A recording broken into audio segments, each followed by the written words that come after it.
What's going on, y'all? We back with another Black Ops 6 commentary video, man. And I was just thinking, we just got the new Season 1 update for Call of Duty Black Ops 6, maybe like a week ago, maybe like a week and a half ago. And it made me think, yeah, this Battle Pass stuff is cool, with all these new operators and stuff like that. But do y'all remember when Call of Duty used to do the old DLC packs? I'm talking like they used to sell the pack for like $15 or $20, and then it used to come with like a couple multiplayer maps back when they did it in Modern Warfare 3, or when they did it with Black Ops, if I can remember. Black Ops 2 to be specifically, it was like two or three multiplayer maps and then a zombies map, and then there used to be like a weapon or like a weapon that you could use in zombies, man. It used to go so crazy, bro. Like, I'm sitting here thinking, like, yo, of course, Call of Duty wants their money. Who doesn't? There are a lot of gaming studios who have implemented the Battle Pass system into their game ever since Fortnite did it, years ago, and everybody's seen how good and how much money they made and how successful they were making it. Of course, a lot of other games, of all types of different genres have implemented the Battle Pass system, and unfortunately, Call of Duty was one of those games to do it, which resulted in a lot of people, including myself, thinking that, Call of Duty definitely did fall off a little bit on that note. And, I was thinking, I was like, yo, what if they just went back to that? Like, what if they just went back to dropping, a DLC pack every, let's say maybe like 4 months or whatever. And you might think, oh, that would be no different from them doing the Call of Duty seasons. Well, when they dropped DLC packs, if I can remember, it was only like four DLC packs for a game, for one game. And if you look at last year, what they did with the battle passes, if I can remember, I think it was like six, maybe even seven Call of Duty seasons. And it's like, yo, most of these seasons are basically the same thing. Like, you're getting weapon charms, you're getting calling cards, you're getting emblems, you're getting stickers that you can put on the guns and operators and all of these other things. But it's like, yo, you can put those things in the game as, rewards for challenges or something like that. So the same way that you get, a special reticle for getting 250 headshots or 250 kills using a red dot sight.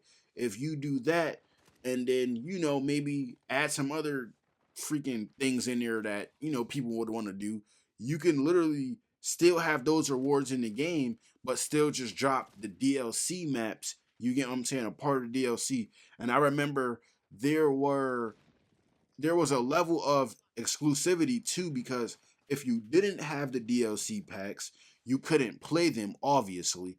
But I think if I can remember, the only way you couldn't even play the DLC maps if your friend had them. Like if your friend had the DLC packs and you didn't, they automatically couldn't get those maps selected in their games either, because well, they're playing with somebody that didn't have the DLC packs. So I remember thinking about it like this, like if they put the DLC maps in the game and you have to pay for the DLC maps, right? That is probably going to encourage them to make these DLC maps way better. Why? Because, well, nobody's buying DLC maps that the vast majority of Call of Duty players think are bad. You get what I'm saying? So Call of Duty has the freedom right now, or more specifically, Treyarch or Infinity Ward or Sledgehammer or whoever, has the basically the freedom now to be like, yo, we can basically make these maps like whatever we want. You get what I'm saying? Because they're free. You're not gonna have to pay for them. But it's like if you had to pay for these maps, this could be a way for us to finally get. And it obviously it's terrible that you would have to pay for better maps, but you got to think about it. This year they rolled out a system where you could pay for better audio in your Call of Duty games, which is just something I completely have like nothing, no words for. I just think that that's very money hungry, but that's not really new in today's society in all aspects, not even just gaming, but like all forms of media, whether it's cinema or music or gaming or whatever. But it's like you can basically, all right, let's make these maps, right, that they're paying for. Let's put the money that they're paying for with these resources, put that towards making better maps. You get what I'm saying? Because there's a lot of maps in this game. I'm talking the base game right now. There's a lot of maps in this game that, they're playable, and you can, get your kills, get your headshots. But for every good map, there's also a bad map. You get what I'm saying? And that might be one of the ways that they can, improve on the maps. Like I said, and it's crazy that you would have to pay for better maps. But I mean, hey, if they are going to force their players or give their players the option and, really want them to do it, to spend money, even more money on the game on microtransactions, whether that's operator skins or weapon blueprints or whatever the case may be, why not, put that energy into putting better maps out there? You get what I'm saying? And that, I think that's one way that they could go back to that, and because like I said, you can just make DLC, like you could just make the seasonal rewards, just like normal challenges in the game. You get what I'm saying? Like, you shouldn't have to play the battle pass and spend these card points and stuff like that to get calling cards and emblems that you probably won't use, like stickers and guns and operas and stuff like that you probably won't use, and they could just do DLC packs like how they used to do them back in the day.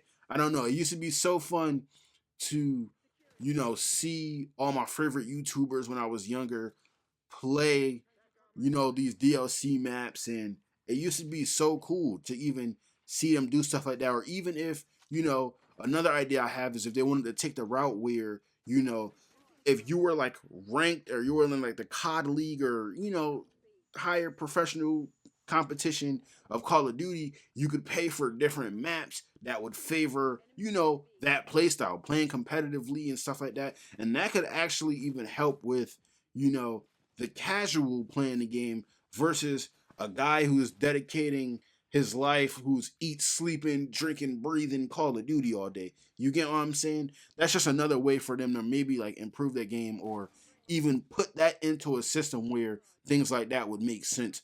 But altogether, though, I do, there are some things in this new season that I do like. Some of the new weapon variants and blueprints and operator skins and stuff like that. And I'm pretty sure as the season will go on, there will be a whole bunch of different collabs and a whole other set of just unlockable content and stuff like that they'll put on the game.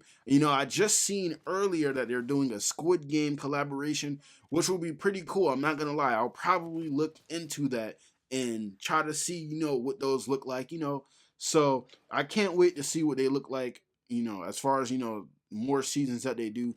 But just like I said, just a thought, like, man, I remember back in the day they used to have all these crazy DLC packs and it was so fun. Because even like I said, if you do that with that for multiplayer, with zombies, you could do what they did with like Black Ops 2, back in the day where, all right, we'll give you guys like 2 new zombie maps and then we'll give you guys a new DLC like Wonder Weapon. Like I remember one year there was the Buried DLC, and then they introduced with that DLC the Ray Gun Mark II, and I remember like that was a huge crazy thing, and that was like super fun. But hey, who knows? A lot of these companies, including Call of Duty, like I said, are very money hungry, and they're throwing all these microtransactions out at the customers and consumers, and it's just let's hope that one day they will almost get it together and help out, with the customers that, spend their hard-earned money on this game. But that's all I really had to say for you guys today in this video, man. I think I had 47 kills and 17 deaths. I prestige recently, so I gotta do a video on that. I don't know if I already mentioned that already. It's been a long day. Thank you. If you liked the video, if you just watched it and didn't return, I'll take it. All support is appreciated, man. I'm recording this after Thanksgiving, so I hope y'all had a nice holidays. You got Christmas coming up soon, man. Leave, just drop a comment, drop a like, subscribe, turn me up, and then, I'll see y'all in the next one, man. Peace.